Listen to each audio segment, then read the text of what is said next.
A very warm welcome to you all. Sometimes a single verse from the Quran can hold an entire universe of meaning, a complete worldview packed into just a few words. And that's exactly what we're going to dive into today. Let's explore it together.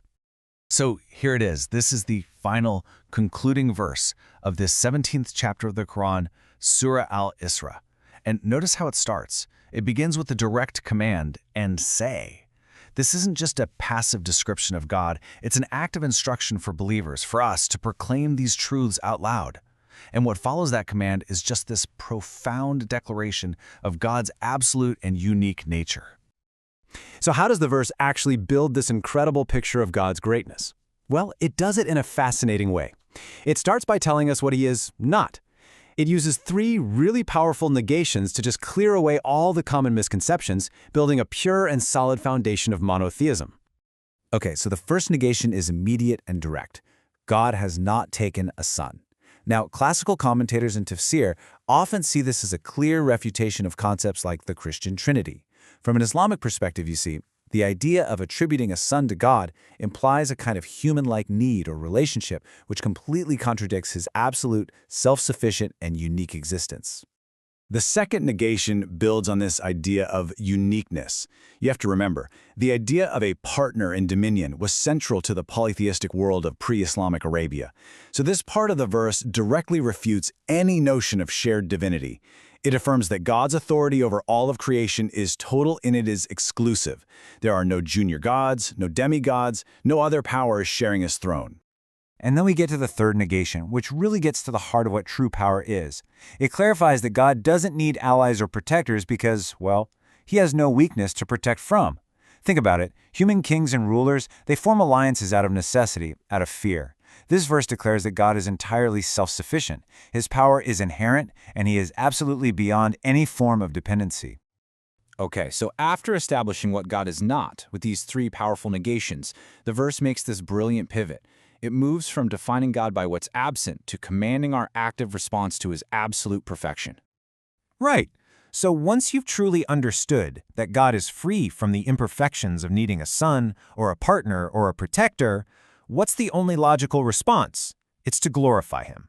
And this isn't just a gentle suggestion, It is a command to magnify his supreme greatness in the most profound way you possibly can. The Arabic term for this is takbir. It's a word many of us recognize from the phrase Allahu Akbar, which means God is the greatest. So takbir is exactly that. It's the mandated active response you have when you internalize God's perfection. It is the vocal and the spiritual acknowledgement of his majesty that this verse commands. Now, to really feel the impact of this verse, we need to step back in time. We need to understand the world it was revealed in, because for its very first audience, this wasn't just some abstract theology. This was a lifeline. Just imagine for a moment being part of that small, early community of Muslims in Mecca. You're facing persecution every single day for your beliefs. You're totally surrounded by a culture of idolatry, and you're constantly being taunted for your belief in one indivisible God. In that context, this verse was this incredible source of spiritual strength, reminding the believers that the God they worshipped was indeed all-powerful, needing no partners or protectors. And from a structural point of view, this verse is also a masterful conclusion to the whole chapter. Surah Al-Isra covers a huge range of topics, from the Prophet's night journey to laws for the community. Ending with this verse brings everything right back to the single most important principle, the absolute oneness and majesty of God. It's like a final, powerful reaffirmation of the core creed. So when we put all these pieces together, the powerful negations, the command to glorify, the historical context, we start to see that this single verse is a perfect self-contained lesson in the very heart of Islamic theology. And that core creed is known as Tawhid, the foundational concept of Islam, affirming the absolute, indivisible oneness of God. Scholars will often point to this very verse, Al-Isra 1:11, as one of the most concise and complete expressions of Tawhid in the entire Quran. It defines this central truth, it defends it against misconceptions, and it demands our response to it. The logic of the verse just systematically builds the case for Tawhid. First, it negates any idea of imperfection or human-like need. Second, it denies any kind of partnership in divinity. Third, it affirms God's absolute and self-sufficient power. And finally, once that perfect foundation has been established, it commands the only appropriate response: profound glorification.